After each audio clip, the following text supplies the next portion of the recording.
তোমরা যার শিরক করো তার থেকে আমি নিজেকে বেজারি জাহির করে দিলাম।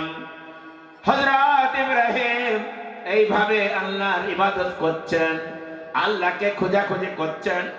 ছোট্ট ইব্রাহিম আব্বার সাথে তর্ক লাগলো, বলো আব্বা গো, এটা তোমার ঠিক হচ্ছে না। ঈমান কাকে বলে আপনাদের একটু শুনিয়ে দেব। আর একজন বিখ্যাত ঈমানদার ঈমানের পাওয়ার কত হয় তাই একটু শুনিয়ে দিই। আজর বলল, বাবা পাগলামি করবি নি, তোকে ধরে দেব। বলে কাকে ধরে দেবে? বলে আমাদের খোদাকে ধরিয়ে দেব। বলে তোমার খোদা খোদা আমি মানি না। হযরত ইব্রাহিমকে ধরে নিয়ে গেল। আর আজর বলতে লাগলো, এই দেখুন আমার সেই বেটা যে আপনাকেও মানে না, আপনার খোদাকেও মানে না। আপনি যে খোদাই দাবি করেছেন অসম্মান করে। বলে তাই নাকি? বলে হ্যাঁ। হযরত ইব্রাহিমকে বললে, তোর আবার আল্লাহকে? তা হযরত ইব্রাহিম আলাইহিস সালাতু ওয়াস সালাম বললেন, পবিত্র কোরআন বলছে, আলাম তারা ইলাল্লাযী হাজ্জা ইব্রাহিম ফি রাব্বিহি আন আতাহুল্লাহুল মুলক। আল্লাহ বলছেন, নবীকে দেখেছো? হযরত ইব্রাহিম আলাইহিস সালাতু ওয়াস সালামের সঙ্গে একজন তর্ক করেছিল, যাকে আমি পৃথিবীর নেতৃত্ব দিয়েছিলাম, বাদশা বানিয়েছিলাম। আর সে বলেছিল, তোমার আল্লাহ কে বলো? হযরত ইব্রাহিম কচি মুখে বললেন, আনা আতাহুল্লাহুল মুলক। আল্লাহ বলছেন আমি যাকে বাদশাহী দিলাম। সে অহংকার করতে লাগলো আর বলতে লাগলো, ইব্রাহিম তোমার আবার আল্লাহকে? হযরত ইব্রাহিম বললেন, ক্বালা রাব্বি ইউহয়ী ওয়া ইউমীত। আমার আল্লাহ তিনি যিনি মানুষকে জীবন দান করতে পারেন, আবার জীবিত মানুষকে মৃত্যু দিতে পারেন, আবার মৃত্যু মানুষকে জীবন দান করতে পারে। এই যে বাচ্চা হযরত ইব্রাহিম, তিনি কেন বললেন? আল্লাহ তাকে ইলম দিয়েছিলেন, আল্লাহ তাকে জ্ঞান দিয়েছিলেন। ছেড়ে দিলেন আর বললেন, আমার আল্লাহ তিনি যিনি জীবন দান করতে পারেন মৃত্যুকে, আর মৃত ব্যক্তি আর জীবন্ত ব্যক্তিকে মরণ দিতে পারেন। নমরুদ বলছে, ক্বালা আনা উহয়ী ওয়া উমীত। ইব্রাহিম সেই তোমার আল্লাহ, ও তো আমিও পারি। বলেন আস্তাগফিরুল্লাহ। হযরত ইব্রাহিম কচি ছেলে, মনে মনে করলেন পারবে নাকি দেখাই যাক। বলে কই করে দেখাও। শয়তান তো শয়তান হয়। বিচারপতিকে, জেলখানার মালিককে বলে, আজকে যারা জেলে আছে এমন একটা লোককে আমাকে এনে দাও যে লোকটার ফাঁসির অর্ডার হয়েছে। একটা লোক এনে দিল। বলো আমাদের নকল খোদা গো, নমরুদ গো, এই লোকটার ফাঁসির অর্ডার হয়ে গেছে।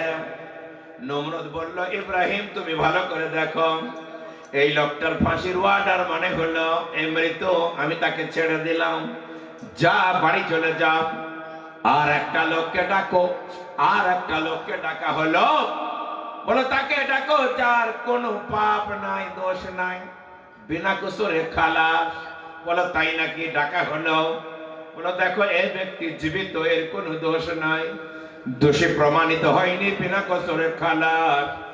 আমি ওকে বলছি এখনই মেরে দাও। দেখো এই লোকটাকে জীবিত আমি মেরে দিলাম। হযরত ইব্রাহিম দেখলেন এর মতো পাগলা তো আর একটাও নাই রে। এ বাবার মৃতকে জীবিত, জীবিতকে মরণ কি করে হলো? হযরত ইব্রাহিম তার ঈমান পাকা। তিনি দেখলেন এখানে থাকলে হবে না, এবার উপরে উঠতে হবে। আল্লাহর নবী হযরত ইব্রাহিম উপরে উঠে যে বললেন, শোনো, ক্বালা ফা ইন্নাল্লাহা ইয়াতি বিশ-শামসি মিনাল মাশরিকি ইলাল মাগরিব ফাতি বিহা মিনাল মাগরিব। নমরুদ কম আমার আল্লাহ তিনি যিনি প্রতিদিন সূর্যকে পূর্ব দিকে তোলেন আর পশ্চিম দিকে ডুবিয়ে দেন। তুমি যদি আল্লাহ হও কেমন আল্লাহ দেখব? আজকে সূর্যকে তুমি পশ্চিম দিকে তুলো আর পূর্ব দিকে ডুবাও। এইবার খোদার কাজ শেষ। এখন না হয় অবলা মানুষ ছিল, জবাই করে দেখিয়ে দিলে এবার কি করবে?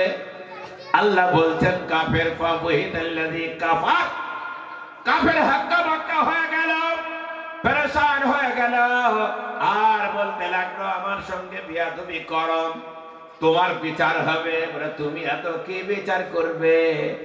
হযরত ইব্রাহিমকে লোকজন ডেকে বলল কলো হাররিকুহু ওয়ানসুরু আলিহাতাকুম ইন কুনতুম ফাইলিন।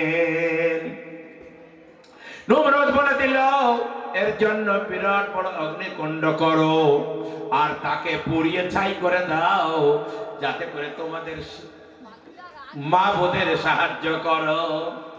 তাহলে সে কেমন উপাস্য, কেমন মাবুদ? সে আবেদন করছে তোমাদের মাবুদের সাহায্য করো। ওয়ানসুরু আলিহাতাকুম, তোমাদের মাবুদের উপাস্যের সাহায্য করো আর তাড়াতাড়ি কে আগুনে পুড়িয়ে দাও। এক্ষুনি একটা মেয়ে কলমা পড়লো, লা ইলাহা ইল্লাল্লাহ মুহাম্মাদুর রাসূলুল্লাহ। আল্লাহ ছাড়া কোনো ইলাহ নাই, আল্লাহ ছাড়া কোনো মাবুদ নাই, মুহাম্মদ সাল্লাল্লাহু আলাইহি ওয়াসাল্লাম আল্লাহর রাসূল, আল্লাহ ছাড়া কোনো উপাস্য নাই। মক্তবিহা শিক্ষা দেয়া হচ্ছে যেখানে যাক না কেন আপনার এই মেয়ে, আপনার এই ছেলে এর অন্তর থেকে সহজে বের করতে পারবে না। এখন হযরত ইব্রাহিমকে বলল তাড়াতাড়ি একে ছাই করো, পুড়িয়ে দাও, তোমাদের মাবুদের সাহায্য করো। বিরাট বড় অগ্নিকুণ্ড করা হলো। হযরত ইব্রাহিমকে ধরাধরি করে নিয়ে গেল। এত বড় অগ্নিকুণ্ড, কাছে যাওয়া যায় না, দূরে থেকে চরকাই করে হযরত ইব্রাহিমকে টান মেরে ফেলে দিল। আর নমরুদের দল মনে মনে করল এবার ইব্রাহিম ভস্ম হয়ে পুড়ে ছাই হয়ে গেছে। যেমনি ফেলাম আর তেমনি হযরত জিবরাইল আলাইহিস সালাতু ওয়াস সালাম আগমন করলেন। এসে জিবরাইল আল্লাহর নবী হযরত ইব্রাহিমকে ধরে ফেললেন আর ধরে ফেলে বললেন, ও ইব্রাহিম বলো তোমাকে কি সাহায্য করব? আমাকে এত বড় আল্লাহ ক্ষমতা দিয়েছে, আমার এত বড় বড় পাখা আছে, এক্ষুনি যদি তুমি বলো পাখার দ্বারাতে এই বিরাট বড় অগ্নিকুণ্ড সমুদ্রে ফেলে দেব, ছাই হয়ে আপনার সব ধোঁয়া নিভে যাবে, ঠান্ডা হয়ে যাবে। আমরা হলে বলতাম যে ইব্রাহিম তাড়াতাড়ি করো, আমাকে বাঁচাও। কিন্তু ওই ছেলের ঈমান এত মজবুত, ঈমান এত পাকা, বলল ভাই জিবরাইল ক্ষমা করবে, আমি যাকে আল্লাহ বলে মেনে নিয়েছি, আমি যাকে আল্লাহ বলে স্বীকার করেছি, সেই আল্লাহ নিশ্চয়ই আমাকে দেখছেন। তিনি যদি মনে করেন আমাকে পোড়াবো, পোড়াতে পারেন, আর তিনি যদি মনে করেন আমাকে বাঁচাবো, তিনি নিশ্চয় দেখছেন, না ইনশাআল্লাহ আমাকে তিনি বাঁচাবেন। নবীদের কথা হতো কি? নবীদের কথা হতো কাল্লা ইন্না মায়া রাব্বি সায়াহদিন। হযরত মুসা এর কথা বলেছিলেন, বিরাট বড় সাগর দেখে টেনশন করো না, আমার সাথে আমার আল্লাহ আছে, অতি সত্বর আমার আল্লাহ এর রাস্তা দেখাবে। সুবহানাল্লাহ। তাহলে তাদের সাথে আমাদের আল্লাহ ছিলেন, আমাদের সাথে আমাদের আল্লাহ আছে না? নাই, আছে। এই জন্য কোন সময় টেনশন করে গোমরাহির কাজ করা যাবে না, শিরক করা যাবে না, বিদআত করা যাবে না, কুফরি করা যাবে না, নিজের জায়গায় দাঁড়িয়ে থাকতে হবে। হযরত ইব্রাহিম বললেন, হযরত জিবরাইল তুমি কেটে পড়ো, আমার আল্লাহ আমাকে যা বলা হয় করো। আল্লাহর নবী হযরত ইব্রাহিমের কথাটা আল্লাহর খুব পছন্দ হয়ে গেল। আল্লাহ তাবারক তাআলা বললেন, ইয়া নার কুনি বারদাও ওয়া সালামান আলা ইব্রাহিম। আগুন আমার ইব্রাহিমের ইমানের এত তেজ, এত বড় অগ্নিকুণ্ড করে, এত বড় অগ্নিকুণ্ডের মধ্যে পড়েও আমাকে সে ভুলেনি, টেনশন করেনি, আমাকে স্মরণ রেখেছে। তার এত ইমান মজবুত। ও আগুন, ইয়া নারু, অর্থাৎ ও আগুন, ইয়া নারু কুনি বারদা, তাড়াতাড়ি তুমি ঠান্ডা হয়ে যাও। ওয়া সালামান আলা ইব্রাহিম, আল্লাহ বললেন ঠান্ডা হয়ে যাও। আগুন আবার যদি বরফ হয়ে যায়, তাড়াতাড়ি আল্লাহ বললেন ঠান্ডা এত হয় না যাতে আমার ইব্রাহিমের জ্বর লাগে, আবার এত গরম হয় না ইব্রাহিম ঘেমে যায়। সালামান, শান্তিদায়ক হয়ে যাও, আরামদায়ক হয়ে যাও, এয়ার কন্ডিশন হয়ে যাও, আমার ইব্রাহিম যেন আগুনের ভিতরে আরাম করে থাকতে পারে। সুবহানাল্লাহ বলুন। আল্লাহ বলছেন ওয়ারাদু বিহি কাইদান ফাজআলনাহুমুল আখসারিন।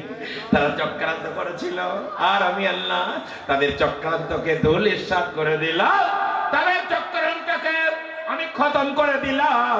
হযরত ইব্রাহিম আলাইহিস সালাতু ওয়াস সালাম আপনার তাজা সুন্দরভাবে আগুনের ভিতর থেকে আরাম করেছিলেন, পার হয়ে এসেছিলেন।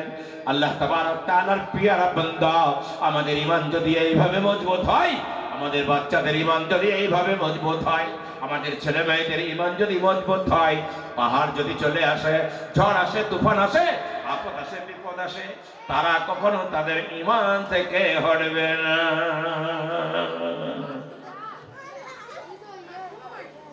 আল্লাহ তাবারক তাআলার পিয়ারা বান্দা হযরত ইব্রাহিম দাওয়াতের কাজ শুরু করলেন। তোমরা বলো লা ইলাহা ইল্লাল্লাহ, আল্লাহ ছাড়া কোনো উপাস্য নাই, আল্লাহ ছাড়া কোনো ইলাহ নাই, আল্লাহ ছাড়া কোনো মাবুদ নাই। তাড়াতাড়ি তোমরা বলো। আবার নমরুদ তাকে ধরে বলল, তোর আল্লাহ কোথায় আছে বল। আল্লাহ তাবারক তাআলার নবী হযরত ইব্রাহিম বললেন, আমার আল্লাহ আছে আরশে, আমার আল্লাহ আরশে আছে। নমরুদ কাফের মানুষ, যখন ধ্বংসের সময় হয় তার মাথায় আজ কাজ করে না, সে খুব বাড়াবাড়ি করে।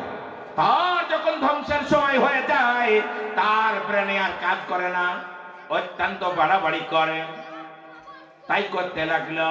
নমরুদ বলল, ও ইব্রাহিম, আমাকে তো চিনিস না, তোর আল্লাহকে আমি আরশে যে উপরে যে মার্ডার করে আসবো, আমি উপরের আল্লাহ হব, নিচের আল্লাহ হব। বলেন আস্তাগফিরুল্লাহ। কোন কোন বর্ণনায় আছে বিরাট বিল্ডিং করলো, কোন কোন বর্ণনায় তাফসীরে পাওয়া যায় বিরাট বড় পালকি করলো, আর পালকিটা শকুনের ঘাড়ে বেঁধে দিল, উপরে গোস্ত ঝরিয়ে দিল। শকুন গোস্ত খাওয়ার জন্য উঠতে লাগলো। ও কিছু দূর উঠলো, কয়েকটা তীর নিয়ে তার উপর দিয়ে মারতে লাগলো। আল্লাহকে মার্ডার করব, হযরত ইব্রাহিমের আল্লাহকে আমি মার্ডার করব, আল্লাহকে আর বাঁচাবো না। এমনও মানুষ দুনিয়াতে এসেছিল বাবা, যে আল্লাহকে মার্ডার করতে চায়। আল্লাহ কত ধৈর্যশীল। আল্লাহর একটা নাম আছে হালিম। হালিম মানে ধৈর্যশীল। আল্লাহ তার এত ধৈর্যের পরিচয় দিয়েছেন। এত কষ্টের পর, এত ধৈর্য, এত গাল দেওয়ার পরেও, এত অন্যায় করার পরেও আল্লাহ তার বান্দাদের খেতে দেন, বান্দাদের থাকতে দেন, বান্দাদের হায়াত দেন, বান্দাদের সুস্থ রাখেন। কিচ্ছু বলছেন। কয়েকটা তীর মেরে দিল জিবরাইল ফেরেশতা।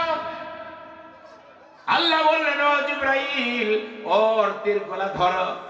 কয়েকটা তীর হযরত জিবরাইল ধরল। নমরুদ দেখলো তীর ফেরত আসছে না, বোধহয় আল্লাহ মার্ডারই হয়ে গেল। একটা তীর নিয়ে আল্লাহ বললেন, জিবরাইল, সমুদ্রের বিরাট বড় একটা মাছ, ওই তীর দিয়ে মারো। একটা মাছ তীর দিয়ে মারা হলো। ওই মাছের রক্ত তীরে ভালো করে লাগিয়ে দিয়ে তাকে ফেরত দেয়া হলো। নমরুদ আপনার তীরটা ধরে ফেললো, আর হাসতে হাসতে বগল বাজাতে বাজাতে বলল, আজকে ওই ইব্রাহিম তোর আল্লাহকে মার্ডার করে ফেলেছি, এখন আমি উপরেরও আল্লাহ, নিচেরও আল্লাহ। মাছ বলল, আল্লাহ, এই শয়তানের তীরে তুমি আমাকে মারলে। তাফসীরে কাশফে লেখা আছে, মাছকে আল্লাহ বললেন, ও মাছ, তুমি যখন শয়তানের তীরে মার্ডার হয়েছ, তোমার একটা আমি বাড়তি ফজিলত দেব। বলো কি? বলো, আমার বান্দা বান্দীদের জন্য যত জিনিস হালাল করেছি, জবাই করার পরে হালাল করেছি, কিন্তু তোমাকে আমি আমার বান্দা বান্দীদের জন্য মরাও হালাল করলাম, জবাই করাও হালাল করলাম, জিন্দাও হালাল করলাম, পচাও হালাল করলাম, আবার শুকটিও হালাল করে দিলাম। যাও। হযরত ইব্রাহিম আলাইহিস সালাতু ওয়াস সালাম বললেন, আল্লাহ গো, এ আবার কি? তোমাকে বলে মার্ডার করে রেখেছে। আল্লাহ বললেন, ইব্রাহিম, ওকে আমি একটু বাড়িতে দিয়েছিলাম, এবার ওর ব্যবস্থা করব, এবার ওকে আমি কায়দা করব, এবার ওর লাশ সাহেবী শেষ করব। হযরত ইব্রাহিম বললেন, কখন করবে? ওরা মিরাজা করে ফেলে দিয়েছে, এবার ওর বিপদে ফেলবো, ওকে দুনিয়া থেকে হটাবো, ওর অহংকার চূর্ণ বিচূর্ণ করব।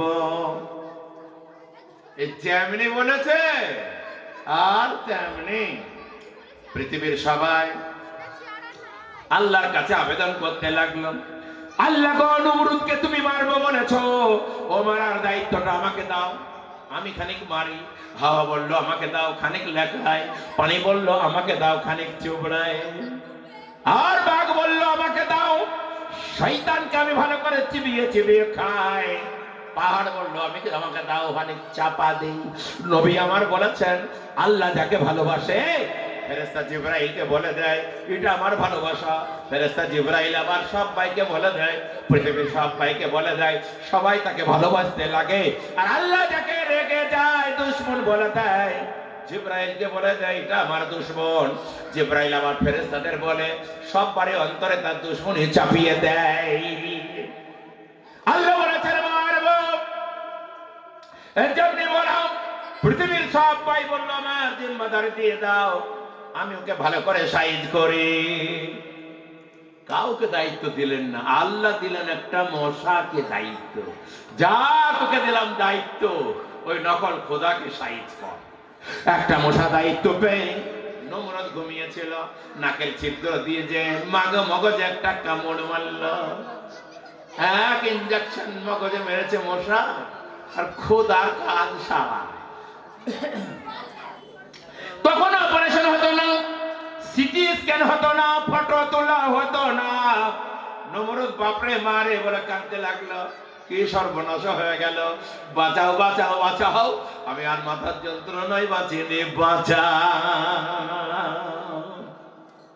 বাবারে, প্রতিবার বাড়লে বিপদ হয়। আল্লাহ তাবারক তাআলার নবী বলেছেন, যদি কোনো ব্যক্তিকে দেখো, যদি কোনো ব্যক্তিকে দেখো শয়তান, বদমাই, কাফের, বেঈমান আর সুদখোর আর মদখোর, তবু তার সম্পদ বাড়ছে, তার ভালো স্বাস্থ্য বাড়ছে, তার দোতলা তিনতলা হচ্ছে, তার টাকা পয়সা বাড়ছে, মুমিন গো, খবরদার মন খারাপ করো না, ফাহুয়া ইস্তিদরাজ, এটা তাকে খানিক ঢিল দেয়া হয়েছে, তাকে ঢেলা ছাড়া হয়েছে। ঢেলা খেতে খেতে এমন বড় বাড়বে, গপ করে আল্লাহ টুটি চেপে ধরবেন। আল্লাহ কোরআনে বলেছেন, লা ইয়াগুররান্নাকা তাকাল্লুবুল্লাযিনা কাফারু ফিল বিলাদ। আল্লাহ বলেন, মুমিন গো, কাফের মুশরিকদের বড় বড় বাড়ি দেখে, ও ইমানদারগণ, খবরদার ধোঁকা খেও না। কাফেরদের বড় বড় বাড়ি দেখতে যে তোমার অনেক সময় টুপি পড়ে যায়, ওরে বাবা রে, কি বড় বাড়ি রে। ওই বাড়ি দেখতে যে খবরদার, শহর দেখতে যে খবরদার, তুমি ধোঁকা খেও না। মাতাউন কলিল, কিছুদিনের জন্য আমি কিঞ্চিত দিয়েছি, সুম্মা মাওয়াহুম জাহান্নাম, তারপরে তাদের ঠিকানা হবে জাহান্নাম, ওয়া বিইসাল মিহাদ। এটা কতই না জঘন্যতম ঠিকানা। নমরুদেরও তাই হলো। এবার ধরা পড়েছে আল্লাহ, ধরা পড়েছে খোদা। মশা আপনার ঢুকে ইনজেকশন মেরেছে, লটপট ধরপট করে। সেখানকার কত রকমের প্রলোভ দেওয়া হয়, লেপ দেওয়া হয়, আর হাজার রকমের ওষুধ খাওয়ানো হয়, কোনো কাজ করে না। কেন? আল্লাহর মার দেশের ভাই। এক মাস দেড় মাস খুব হলো না, পাগল ছটপট করতে লাগলো, বলো গো পৃথিবীর লোক, দেখো আমার কি হলো। মাথার যন্ত্রণায় ঘুম হয় না, আবার এত কষ্টে আছি আমি আর বোধহয় বাঁচব না। সবাই বলে লে খোদা, এবার তো বিরাট বিপদ পড়েছে খোদাই, কি করবি কর। কতগুলা জ্যোতিষী ডাকা হলো, জ্যোতিষীকে ডাকা হলো, জ্যোতিষীর আসলো। নমরুদ বলতে লাগলো আমার কি হয়েছে দেখো, এত মাথা যন্ত্রণা আর বাঁচতে পারছে না। জ্যোতিষীরা বলল কয়েকদিন আমাদের গণনা করতে হবে। ভালো করে খেলে দিল আর ভালো করে গণনা করতে লাগলো। গণনার পরে তারা বলতে লাগলো রে বাবা রে, তোমার যা রোগ হয়েছে আমরা ওষুধ পেয়েছি। নমরুদ বলছে তাহলে ওষুধ বলো। আমার ঘুম হয় না, তাড়াতাড়ি ওষুধ বলে দাও, আর বোধহয় বাঁচবো না। তা জ্যোতিষী কাহিনীরা বললো বাবা ওষুধ খুব খারাপ ওষুধ, আপনি খেতে পারবেন? আমার ভয় লাগছে যদি আবার ওষুধের কথা বলি আমাদেরকে যদি মারেন। বলে কোনো মারের ব্যাপার নাই, বলুন বলুন দয়া করে বলুন, মারবেন না তো, কোনো সাজা দেবেন না তো? বলো মোটেই সাজা নাই, তাড়াতাড়ি বলো আমার মাথার যন্ত্রণা ভালো হবে কিনা। বলে এমন ওষুধ পেয়েছে গণনা করে আপনার মাথার যন্ত্রণা নিশ্চিত ভালো হবে, কিন্তু মারবেন না তো। বলে মোটেই মারবো না। জ্যোতিষীরা বললো স্যার ও আমাদের নকল খোদা, আমরা একটা ওষুধ পেয়েছি, ওই ওষুধই আপনার ভালো হবে, এখন আপনার মাথায় জুতো মারতে হবে। নমরুদ বলছে হাগো শেষ বয়স আমি খোদা লোক, আমার